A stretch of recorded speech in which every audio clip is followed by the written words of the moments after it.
Aleluia.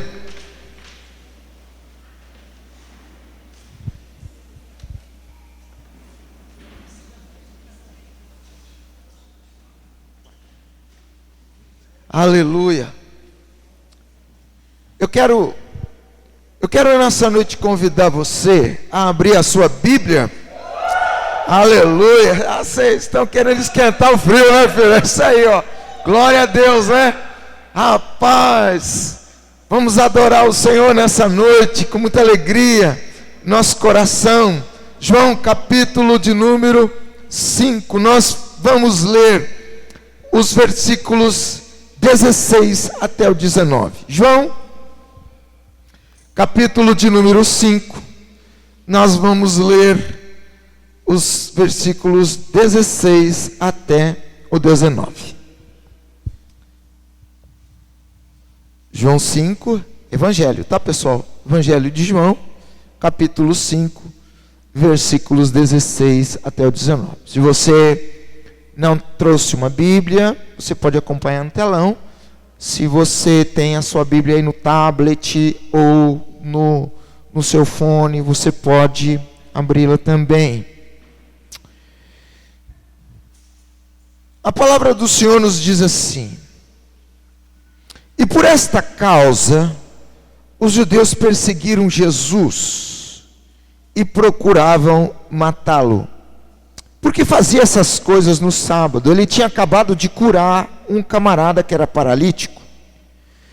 E Jesus lhes respondeu: meu pai trabalha até agora, e eu trabalho também.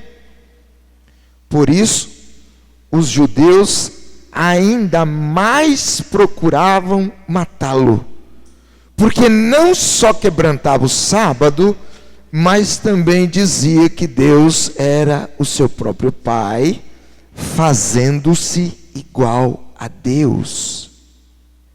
Mas Jesus respondeu e disse-lhes: na verdade vos digo, que o Filho por si mesmo não pode fazer coisa alguma, se não ouvir fazer ao Pai, porque tudo quanto ele faz, o Filho o faz igualmente. Vamos orar. Doce Espírito, mais uma vez estamos diante dessa palavra linda e preciosa. A palavra, Senhor, que como o Senhor não muda, é eterna. Tudo vai passar. O céu vai passar, a terra também. Mas o Senhor Jesus disse: as minhas palavras não vão passar.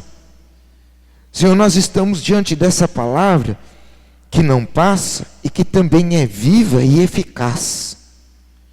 Senhor, só que nós entendemos que nós precisamos da ação do Teu Espírito Santo. Porque se o Espírito não soprar vida nessa palavra, ela vai ser mais uma palavra. E nós não queremos mais uma palavra, nós queremos a palavra da vida eterna, que transforma, que restaura, que gera vida, que liberta, que restaura a alma, Senhor. Nós queremos essa palavra. Sopra a vida nessa palavra, nessa noite, Espírito Santo, desvenda os nossos olhos, traz revelação. Nós queremos ser impactados pelo poder da Tua palavra, em nome de Jesus.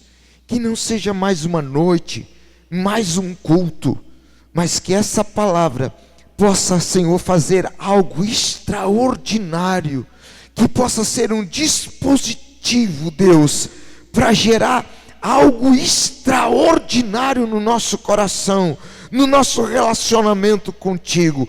Em nome de Jesus, Pai, eu te peço, para a glória do Senhor. Amém. Amém, queridos? Eu creio que Deus tem algo para nós nessa noite, nesse lugar. Você crê também? Amém? Então Deus vai falar com você, Deus vai falar comigo, para a glória dele. Hoje nós vamos falar, última mensagem sobre o tema identidade. Então, identidade, a parte 4, hoje nós vamos falar. E nessa noite nós queremos falar sobre o proceder, mas vamos pegar um fio aqui para a gente continuar, né? O amor que Deus nos mostrou, irmãos, Ele é um amor sem igual. É um amor incomparável. Nós acabamos de cantar, dizer assim: oh, impressionante, infinito e ousado amor de Deus. Como o amor de Deus é maravilhoso. Nada se compara ao amor que Deus tem por nós. A Bíblia compara de maneira assim, muito leve, vamos dizer, o amor de Deus ao amor de uma mãe. A Bíblia diz assim: pode uma mulher, uma mãe, esquecer-se do filho que cria, de sorte que não venha compadecer-se do filho do seu ventre. Mas o profeta, lembrando-se de tudo aquilo, de que talvez nessa situação que a gente tem vivido hoje, de tanto abandono, de tanta irresponsabilidade, ele diz assim: ainda que essa mulher que é mãe se esquecesse, eu todavia não me esquecerei de ti. Deus é um Deus que nos ama de maneira sobrenatural. E você e eu, nós somos amados. Nós não temos como descrever, nós não temos como mensurar esse amor. O apóstolo João, no capítulo 3 da primeira carta, ele fala assim: vede quão grande amor nos tem concedido o Pai. Vede quão grande. Ele não ousa descrever esse amor ou comparar esse amor, porque ele é incomparável. O versículo mais conhecido da Bíblia, talvez, João 3,16: porque Deus amou o mundo de tal maneira que entregou o seu próprio Filho, para que todo aquele que nele crê não pereça, mas tenha vida eterna. De tal maneira. Qual é a maneira que Deus amou? Meu irmão, é indescritível. Não dá para descrever. O amor que Deus tem por nós é algo sobrenatural. Nós fomos feitos filhos de Deus a partir do momento que nós cremos em Jesus. Nós sabemos também, irmãos, que como filhos nós temos propósitos. Lembra da semana passada? Você não está aqui à toa. Você tem propósito: adorar a Deus, servir a Deus, trazer o céu para a terra. Deus tem propósitos em nossa vida. E talvez agora você pode dizer assim: ok, eu entendi tudo isso, e agora? Eu sou filho, eu recebi Jesus, eu sou filho, eu tenho propósitos, mas e agora? É sobre isso que eu quero conversar com você nessa noite. O texto que nós lemos nos ensina que quando Jesus chama Deus de Pai, o meu Pai trabalha até agora e eu trabalho também. Esse fato de Jesus chamar Deus de Pai, despertou a ira dos líderes religiosos da sua época. Por quê? Porque quando Jesus chama Deus de Pai, a própria palavra diz que Jesus estava dizendo que ele era igual ao Pai.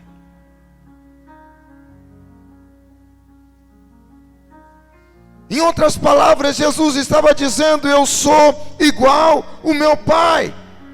Isso tem algo muito importante para nós, a saber, se nós temos declarado que Deus é o nosso Pai, nós também devemos, como Jesus, ser semelhantes a Ele. Meu Deus.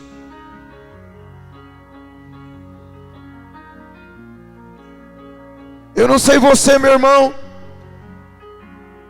mas nós temos orado muitas vezes o Pai Nosso, a oração que Jesus nos ensinou, de maneira muito irresponsável. Talvez esses dias eu estava num velório, e no velório o pastor então disse assim: vamos orar a oração que Jesus nos ensinou. E a gente começa e mecanicamente a gente ora. Sim ou não? Nós precisamos tomar cuidado. Vamos orar a oração que Jesus ensinou. Pai nosso que está no céu, santificado seja o teu nome, venha a nós o teu reino, seja feita a tua vontade, assim na terra como no céu. Pão nosso de cada dia nos dá hoje, perdoa os nossos pecados, divida assim como nós perdoamos os nossos devedores, não nos deixe cair em tentação, mas livra-nos do mal, porque teu reino, poder e a glória para sempre. Amém. Cabe a oração. E a gente não para naquilo que a gente falou. Qual é a primeira expressão que a oração do Pai Nosso nos ensina?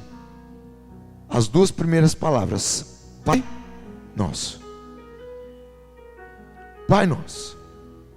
Quando eu digo que Deus é meu Pai, eu estou dizendo, em outras palavras, que eu sou semelhante a Ele, que eu tenho o DNA dEle. Meu Deus! E se eu digo que eu sou filho dEle, então eu tenho que proceder como Ele procede. Será, querido, a nossa vida, será que a nossa vida, ela está em consonância com isso? Será que nós podemos de fato dizer assim: Pai Nosso?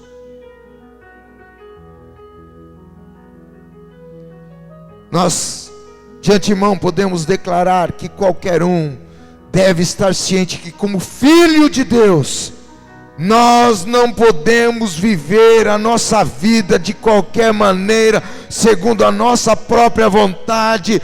Nós precisamos ter um comportamento coerente, com um padrão que não é estabelecido por homens, mas é estabelecido por Deus. Deus estabeleceu um padrão. Meu querido, o apóstolo Paulo, escrevendo a carta aos Romanos, capítulo 12, ele fala que nós devemos transformar a nossa mente. Nós devemos mudar a nossa mentalidade. Nós não podemos mais pensar como nós pensávamos antes. Nós não podemos nos conformar com o mundo, porque Deus tem um outro padrão para nós. O padrão nosso não é segundo o mundo, mas segundo Deus. E o primeiro ponto que eu quero estudar com vocês nessa noite é: a nossa vida pregressa, a nossa vida anterior já era. Fala assim: a minha vida anterior já era. Já era, meu irmão, já era. Eu vou ler alguns textos para você. Efésios capítulo 2, versículos de 1 a 3, na NTLH diz assim: naquele tempo vocês seguiam o mau caminho desse mundo. Naquele tempo, qual tempo? No tempo que você não conhecia Jesus. Naquele tempo que você não era crente em Cristo Jesus, que você não era filho de Deus, que você era apenas uma criatura. Naquele tempo, fala assim: naquele tempo. Que tempo é esse? Passado. Naquele tempo vocês seguiam o mau caminho deste mundo. Vocês faziam a vontade daquele que governa os poderes espirituais, o espaço, o espírito que agora controla os que desobedecem a Deus. De fato, todos nós éramos como eles e vivíamos de acordo com a nossa natureza humana, fazendo o que o nosso corpo e a nossa mente queriam. Assim, porque nós somos seres humanos como os outros, nós também estávamos destinados a sofrer o castigo de Deus. Passado, meu irmão. Nós éramos, nós estávamos. Nós estamos falando de um tempo pregresso, de um tempo passado, de um tempo anterior. Nós estamos numa nova condição. Quem é filho de Deus aí? Então, meu irmão, nós estamos falando de uma vida passada. Efésios capítulo 4, versículo 1 na NVT diz assim: portanto, como prisioneiro no Senhor. Eu suplico-lhes que vivam de modo digno do chamado que receberam. Opa! A vida passada já foi. Agora tem que viver uma vida diferente. Que vida é essa? De modo digno do Senhor. Colossenses capítulo 1, versículo 9 e 10. Por esse motivo, desde o dia em que ficamos sabendo de tudo isso, nós nunca paramos de orar em favor de vocês. Pedimos a Deus que encha vocês com o conhecimento da sua vontade, com toda a sabedoria e compreensão que o Espírito de Deus dá. Desse modo vocês poderão viver como o Senhor quer e fazer sempre o que agrada a Ele. Vocês vão fazer todo tipo de boas ações e também vão conhecer a Deus cada vez mais. É um tempo novo. É um tempo novo. Agora é tempo de fazer o que Deus quer, não o que você quer, não o que eu quero.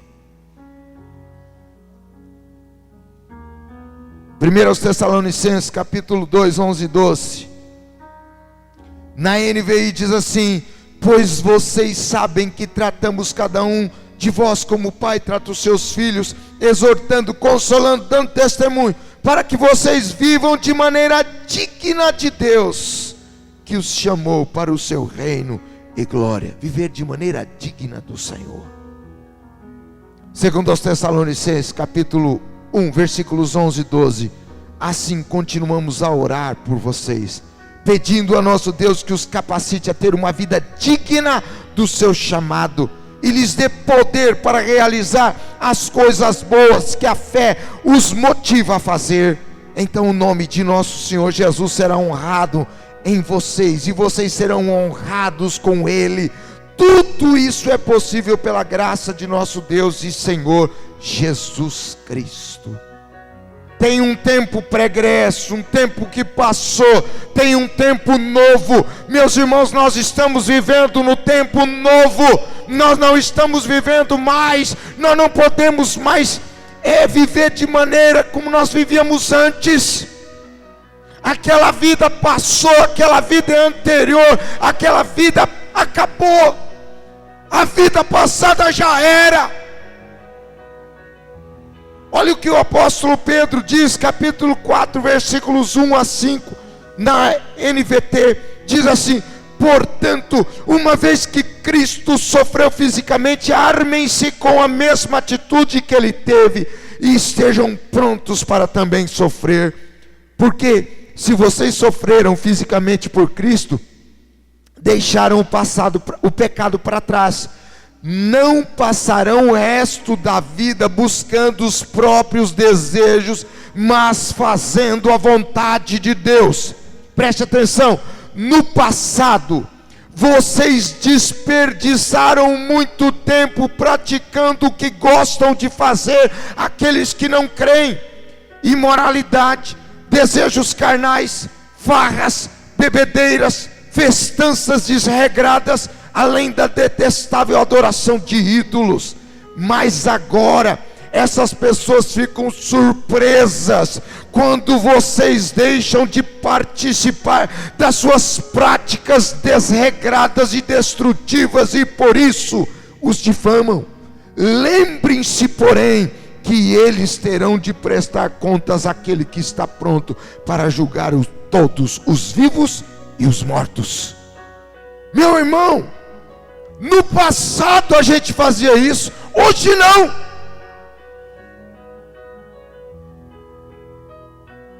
Como filhos de Deus, nós não podemos mais fazer o que vem na nossa telha. Não é porque você fez, não, eu gosto de fazer. Como assim? O que está dentro de você, irmão, é o DNA de Deus.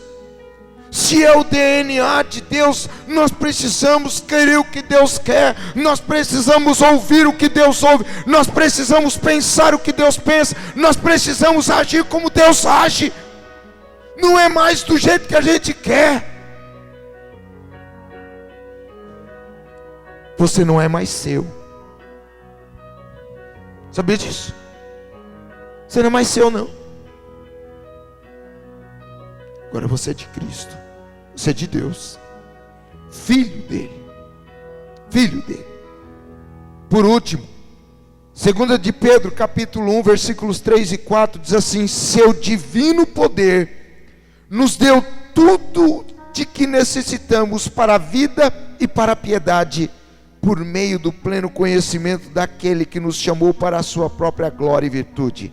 Dessa maneira, Ele nos deu as suas grandiosas e preciosas promessas, para que por elas vocês se tornassem participantes da natureza divina, e como tal, fugissem da corrupção que há no mundo causada pela cobiça. Meu irmão, agora é participar da natureza divina. Olha que coisa maluca. Você é filho de Deus, você participa da natureza de Deus, você tem em você o DNA de Deus, porque Deus gerou você em Cristo. Vocês estão entendendo? Olha só, isso é importantíssimo, nós precisamos entender isso. Diga aí, eu tenho. Não, mas deixa o frio de lado, diga bonito, diga: eu tenho o DNA de Deus. Meu irmão, você tem o DNA de Deus, o código genético de Deus está em você. Agora nós precisamos fugir da corrupção que há no mundo, causada pela cobiça. Chega desse negócio, é vida nova, uma vida nova. Todos esses versos nos mostram que nós não podemos mais viver então de maneira que a gente quer. Diga assim: eu preciso ter uma vida nova. Novidade de vida, nós acabamos de ler aqui. Lucas capítulo 3, versículo de 7 a 9, diz assim: João dizia às multidões que saíam para ser batizadas por ele: raça de víboras, quem deu a vocês a ideia de fugir da ira que se aproxima?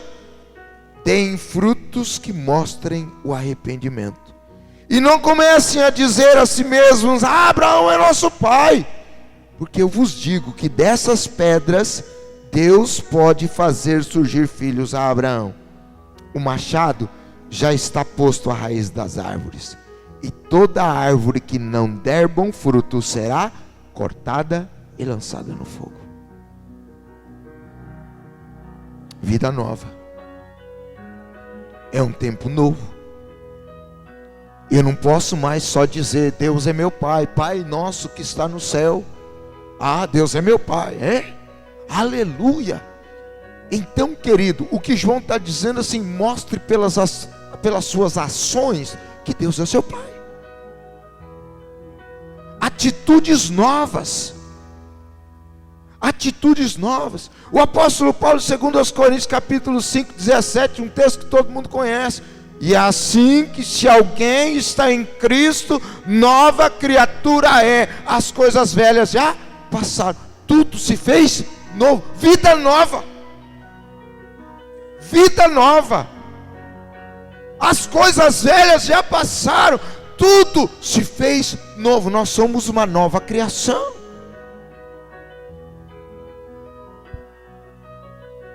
Gálatas capítulo 2, versículos 19 e 20, na NVT diz assim: pois quando procurei viver por meio da lei, ela me condenou. Portanto, morri para a lei a fim de viver para Deus. Eu fui crucificado com Cristo. Assim, já não sou eu quem vive, mas Cristo vive em mim.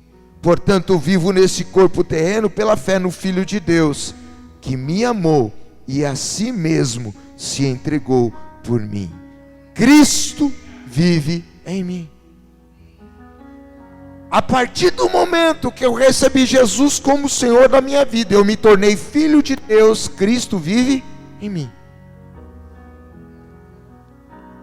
Querido, se Cristo vive em mim, qual é o tipo de ação que eu devo produzir? Segundo a minha própria vida ou segundo a vida de Cristo? Pararam para pensar? Romanos 6, versículos de 1 a 4, a palavra do Senhor diz assim: que diremos, pois? Permaneceremos no pecado para que seja a graça mais abundante? De modo nenhum. Como viveremos ainda no pecado, nós que para ele morremos? Ou porventura ignorais que todos nós fomos batizados em Cristo Jesus? Nós fomos batizados na sua morte. Fomos, pois, sepultados com ele na morte pelo batismo, para que, como Cristo foi ressuscitado dentre os mortos pela glória do Pai, assim também andemos nós em novidade de vida. Vida nova, novidade de vida. Vamos dizer juntos? Diga assim: eu preciso andar em novidade de vida. Vida nova, irmão, vida nova. A vida passada já foi, acabou. Eu sou uma nova criação, eu sou uma nova criatura. Como é que eu, uma nova criatura, vou viver como eu vivia antes? É incoerente. Não tem como.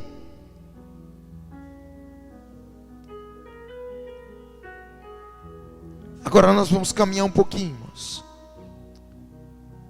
Aí você pode dizer assim: pastor, mas como isso? Eu preciso ter alguém para me inspirar. É verdade. E Deus é tão sábio, irmãos, que Ele preparou alguém para inspirar a gente. Você sabe o nome dele? Uau! Vamos dar um grito do nome de Jesus nessa noite, vamos lá? No 3, vamos falar o nome dele, o nome mais lindo de todo o universo, o nome diante do qual todo joelho vai se dobrar e toda língua vai confessar que Ele é o Senhor.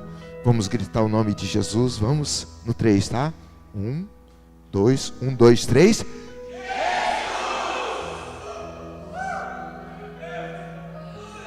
Ele é o nosso modelo. Jesus é o nosso modelo a ser seguido, irmãos. Para que obtenhamos sucesso na nova vida que nós começamos a viver, o Pai nos deu um modelo a ser seguido, a ser imitado, que é Jesus. 1 de Pedro, capítulo 2, versículos 20 a 23, diz assim: claro que não há mérito algum em ser paciente quando vocês, ele está falando aos servos, são açoitados por terem feito o mal. Mas se sofrem por terem feito o bem e suportam com paciência, Deus se agrada de vocês, porque Deus os chamou para fazerem o bem, mesmo que isso resulte em sofrimento, pois Cristo sofreu por vocês. Diz aí: Ele é o seu exemplo, sigam os seus passos. Ele nunca pecou, nem enganou ninguém, não revidou quando foi insultado, nem ameaçou se vingar quando sofreu, mas deixou o seu caso nas mãos de Deus, que sempre julga com justiça. Jesus, irmãos, é um modelo a ser seguido. Ele deixou os seus passos para que nós os sigamos. Uau! E aí ele diz assim: Ele que nunca pecou. O que isso quer dizer para mim e para você? Que a nossa vida também deve ser sem pecado.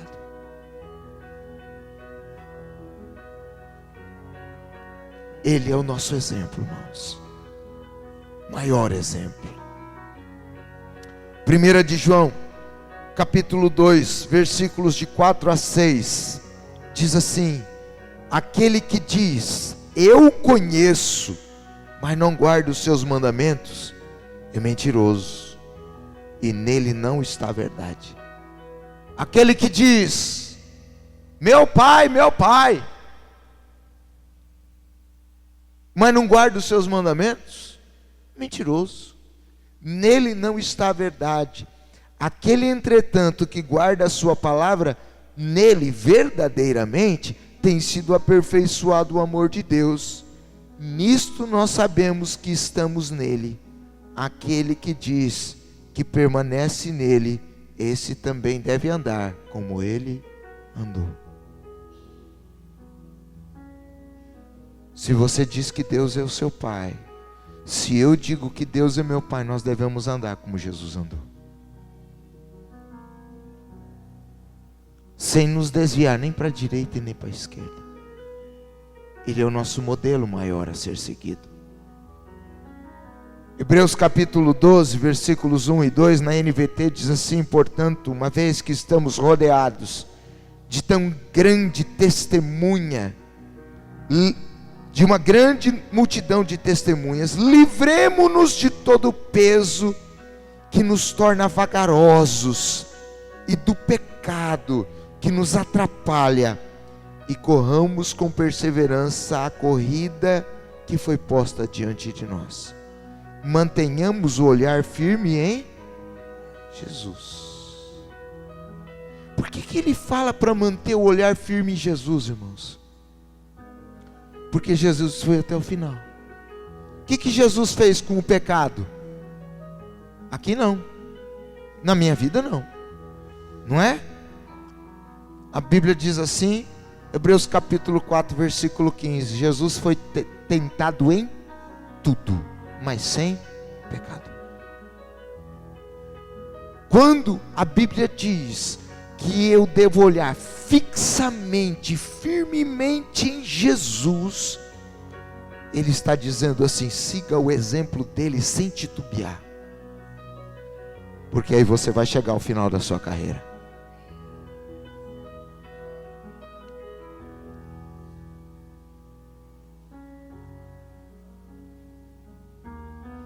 Queridos, levando-se em conta que Jesus é o modelo perfeito a ser imitado, visto que a imagem, Ele é a imagem perfeita do Pai, vejamos qual deve ser a nossa conduta em algumas áreas da nossa vida. A primeira área que eu quero conversar com você é a respeito da santidade. Como está a nossa vida em relação a essa área? Santidade. 1 de Pedro capítulo 1, versículos 13 a 17, a Bíblia diz assim: portanto, preparem sua mente para a ação e exercitem o autocontrole. Depositem toda a sua esperança na graça que receberão quando Jesus Cristo for revelado. Sejam filhos obedientes. Não voltem ao seu antigo modo de viver, quando satisfaziam os seus próprios desejos e viviam na ignorância. Agora, porém, sejam santos em tudo que fizerem, como é santo aquele que os chamou. Porque as Escrituras dizem: sejam santos porque eu sou santo. Lembrem-se de que o Pai Celestial, a quem vocês oram, não mostra favorecimento. Ele os julgará de acordo com as suas ações. Por isso vivam com temor durante o tempo como residentes na terra. O temor a Deus, capítulo 16, versículo 6 de Provérbios diz: Ele nos afasta do pecado. Quando eu temo a Deus, eu corro do pecado, como José. Eu vou para longe do pecado. Por que as pessoas, irmãos, abraçam o pecado? Porque elas não temem a Deus. O temor a Deus foi embora. E aí a pessoa começa a fazer toda a sorte de sujeira, porque o temor se afastou. Não tem mais temor a Deus.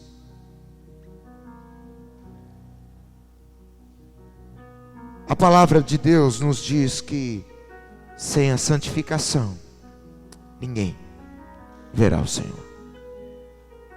Não adianta, irmãos, nós tentarmos entrar no céu vivendo uma vida irresponsável, com uma conduta torta, de maneira nós vivíamos antes. Nós não vamos entrar lá assim. É preciso santidade. Uma outra coisa. Poder e autoridade. Como nós temos usado o nosso poder e autoridade? Lucas capítulo 10, versículo 19, o Senhor Jesus diz assim: eis aí vos dou poder e autoridade para pisar serpentes e escorpiões e todo o poder do mal, e nada absolutamente vos causará dano algum. E receberão poder ao descer sobre vós o Espírito Santo, e sereis minhas testemunhas em Jerusalém, Judeia, Samaria e até os confins da terra. Irmãos, como nós temos usado o poder que Deus nos deu. Um dia, o Senhor Jesus estava andando, e João e algum outro discípulo chegou para Jesus. Eles chegaram para Jesus e disseram assim: Jesus, tem um cara aí que tem expulsando demônios, mas só que ele não vai com a gente. Jesus falou assim: quem não é contra mim, é por mim. O problema às vezes, irmãos, que nós usamos o poder que Deus nos deu para construir o reino, nós usamos para destruir. Pastor, como nós fazemos isso? Através das nossas palavras. Porque as nossas palavras têm o poder de construir, as nossas palavras têm o poder de destruir. Quando nós liberamos uma palavra, irmãos, essa palavra, ou ela demonstra, nós estamos ou ao lado de Jesus, nós estamos contra Jesus. Porque se essa palavra, ela está em desacordo com a palavra de Deus, ela não está servindo para juntar, ela está servindo para separar. Vocês entendem o que eu estou falando aqui? Deus nos deu autoridade. Um dia eu ouvi um irmão falando, ele estava dizendo o seguinte: olha, o grande problema da igreja, às vezes, não é o diabo, são os próprios crentes. Porque ao invés de eles usarem a palavra para construir, eles usam a palavra para destruir. O poder que Deus deu, que era para ser usado para bênção, eles usam para destruir. Isso é sério demais. Eu não sei você, mas eu não quero, em nome de Jesus, que o poder que Deus me deu seja usado para destruir as coisas de Deus, né? Que seja usado para destruir as obras do mal, não é verdade? Amém? Tá ligado comigo aí? Vamos lá. Terceira coisa, como nós podemos imitar Jesus? Nós precisamos imitar Jesus na luz. A Bíblia diz em 1 João capítulo 1 versículo 5: Deus é luz, e em Deus não há trevas nenhuma. Em Deus não tem treva. Irmãos, a Bíblia diz que todo dom perfeito vem descendo do alto, do Pai das luzes, em quem não há mudança nem sombra de variação. Pai das luzes, quem é? Deus. Em Deus não tem trevas. Jesus, quando estava na terra, ele diz, João 9,5: eu sou a luz do mundo. Certo? Sim ou não? Enquanto eu estou no mundo, eu sou a luz do mundo. João 8,12: eu sou a luz do mundo. Quem me segue não anda em trevas, mas será a luz da vida. Agora, veja o que disse Jesus em Mateus capítulo 5, versículo de número 14. Diz assim: vocês são a luz do mundo.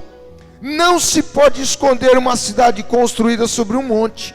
Ninguém acende uma lamparina para colocá-la debaixo de um cesto. Pelo contrário, ela é colocada em um lugar próprio, para que ilumine todos os que estão na casa. Assim também a luz de vocês deve brilhar, para que os outros vejam as coisas boas que vocês fazem e louvem o Pai de vocês que está no céu. Meu irmão, onde é que a luz brilha? Fala para mim.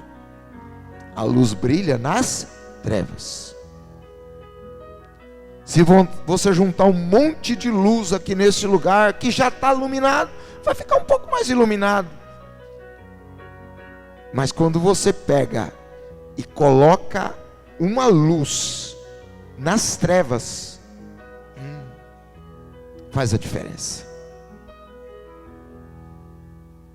De longe você vê. De longe você vê. Sabe o que eu acho interessante, irmãos? A palavra de Deus diz que Jesus era luz, e as trevas não prevaleceram contra a luz. Não tem como as trevas prevalecerem contra a luz. Se você é luz, você vai brilhar no meio das trevas. Não tem como. Pastor, mas eu vivo no meio de um monte de gente, eu trabalho no meio de um monte de gente que ninguém serve a Deus. Você vai brilhar lá, e a luz que você tem em você vai causar uma transformação naquele ambiente, porque Deus te chamou para isso.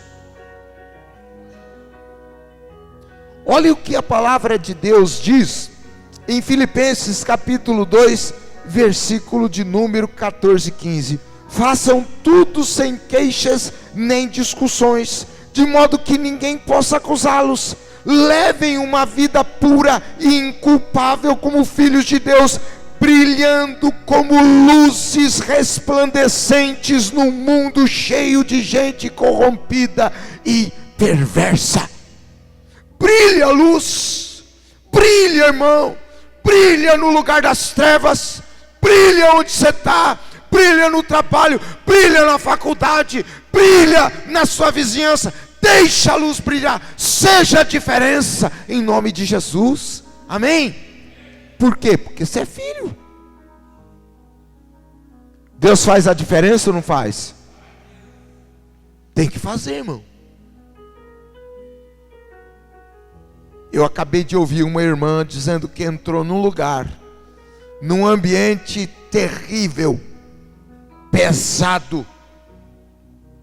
Um lugar, irmãos, onde pessoas que são depravadas frequentam. Ela entrou lá para buscar uma coisa. Preste atenção, irmão, preste atenção. E ela disse, eu disse para aquela irmã, falou assim: porque você entrou naquele lugar, algo já começou a acontecer lá. Vocês estão entendendo? Porque quando você entra naquele lugar, qual ser, pastor? Você não tem ideia do que é a minha vizinhança. Você não tem ideia, pastor. Eu tenho ideia, mas é lá que a tua luz vai brilhar com força. Pastor, você não tem ideia de quem é minha família. É lá que a sua luz vai brilhar, irmão. Você não tem ideia de quem são os meus colegas de trabalho, pastor. É lá que a tua luz vai brilhar, que a glória de Deus vai vir, e você vai brilhar como um farol de Deus naquele lugar. E sabe o que acontece? A gente morava no sítio. Rapaz, no sítio é uma coisa interessante. Quando tem uma lâmpada, todos os bichinhos vêm para a luz. Não é verdade? Você sabia que é até impressionante, até o gado, ele vai para a luz? Eu não sei o que é, não. O bicho é atraído pela luz. Deixa eu declarar uma palavra profética para você. As pessoas vão começar a seguir você. Ele fala assim: rapaz, conta para mim o que está acontecendo na sua vida. Olha, eu quero ter esse negócio que você tem. Aí você vai falar assim, lembra de Jesus? Quem me segue não andará em trevas, mas terá a luz da vida. Vem que eu vou te mostrar a verdadeira luz, que daqui uns dias você vai ser luz também. A glória de Deus vai ser refletida na sua vida. Meu irmão, é assim que funciona. Amém? Outra coisa que é o amor. 1 de João capítulo 4, versículo 19. Nós amamos porque Ele nos amou primeiro. 1 de João capítulo 4, versículo 8. Deus é amor. Deus é amor. Nós amamos porque Ele nos amou primeiro. Por isso, agora lhes dou um novo mandamento. João capítulo 13, versículo 34 e 35. Amem-se uns aos outros, assim como eu os amei. Vocês devem amar uns aos outros. O seu amor uns pelos outros provará ao mundo que vocês são os meus discípulos. Meu irmão, que coisa maravilhosa. O nosso amor provará que nós somos discípulos de Deus. Provará quem? Ao mundo.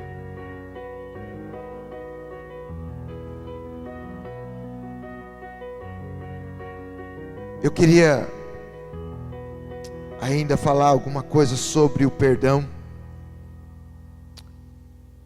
A palavra do Senhor diz, irmãos, como eu devo perdoar? Jesus é o meu exemplo no perdão. A palavra do Senhor nos diz assim, Efésios capítulo 4, versículos 32. Antes sede uns para com os outros benignos, misericordiosos, perdoando-vos uns aos outros, como também Deus em Cristo vos perdoou. Sede, portanto, imitadores de Deus, como filhos amados. Como Deus perdoa você?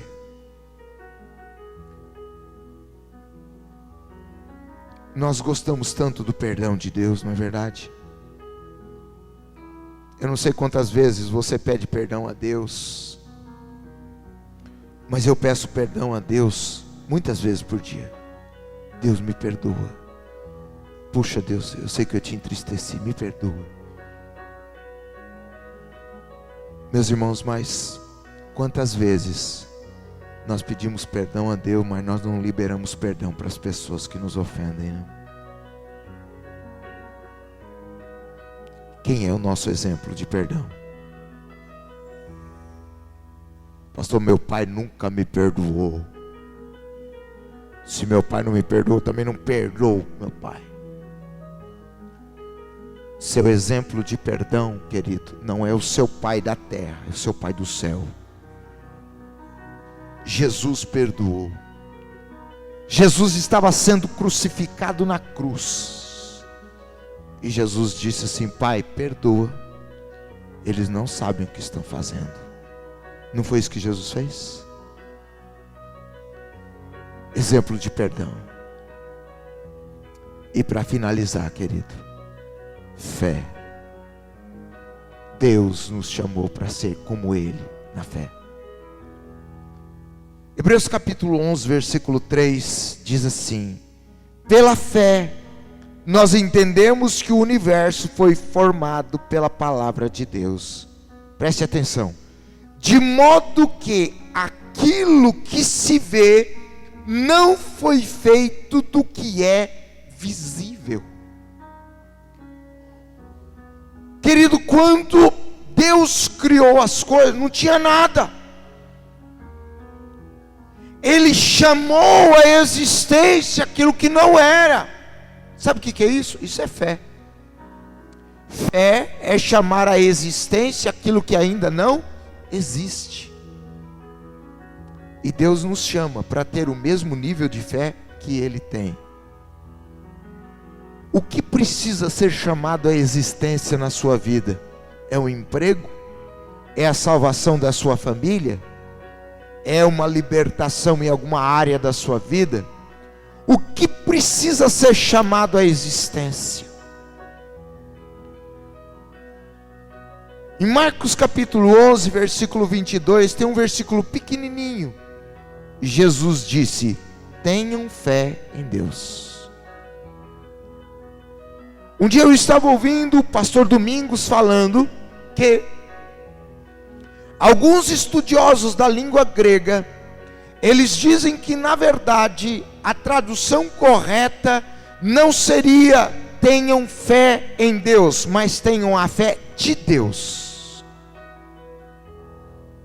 A fé de Deus. Meu irmão, qual é a fé de Deus? É a fé que chama à existência aquilo que não existe. Abraão fez isso. Abraão chamou à existência aquilo que ainda não existia. E por isso ele foi chamado o amigo de Deus e o pai da fé.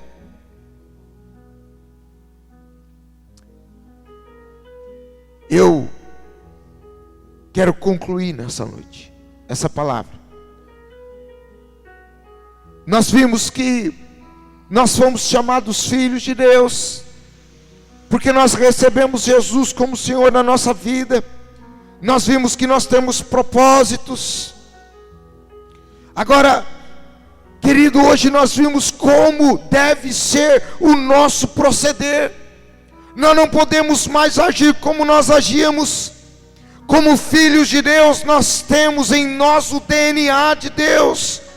E então nós precisamos viver em novidade de vida. Porque afinal de contas, o nosso velho homem já foi crucificado com Cristo. Dessa maneira, a vida que agora vivo, nós devemos viver em coerência com a vida que Jesus viveu nessa terra. Se isso ainda não estiver acontecendo, é sinal, queridos, de que infelizmente eu ainda não posso de fato chamar Deus de meu Pai. Jesus podia fazer isso, porque as suas palavras e as suas obras se achavam em completa harmonia com o caráter de Deus expressado nas Escrituras. Mas e nós? Como está a nossa vida? Como estão as nossas palavras e as nossas obras? Que possamos levar em consideração a advertência de João Batista à geração que lhe era contemporânea: produzam frutos dignos de arrependimento. Enfim, precisamos viver como verdadeiros filhos de Deus, com palavras e ações coerentes com a nossa posição como tais. Nós somos filhos. Você é filho, então viva como filho. Viva como quem tem o DNA de Deus. Amém? Nós vamos orar agora. Eu quero convidar o grupo de louvor para vir à frente. E eu não posso deixar nessa noite de orar por você, de abençoar a sua vida. Talvez você esteja dizendo: ali, pastor, eu queria tanto nessa noite que o Senhor desse uma oportunidade, porque eu não tenho vivido essa vida nova. Eu não tenho vivido em coerência com aquilo que a palavra de Deus diz. A minha vida não tem sido em harmonia com a palavra. Eu tenho vivido uma vida irresponsável. Eu tenho vivido uma vida, indigna. Como filho. Só que eu quero mudar. Se esse é o seu caso nessa noite, e se você quiser, eu quero convidar você para que na hora que o louvor estiver cantando, você saia do seu lugar e você venha à frente. Eu quero orar por você, em nome de Jesus. Amém?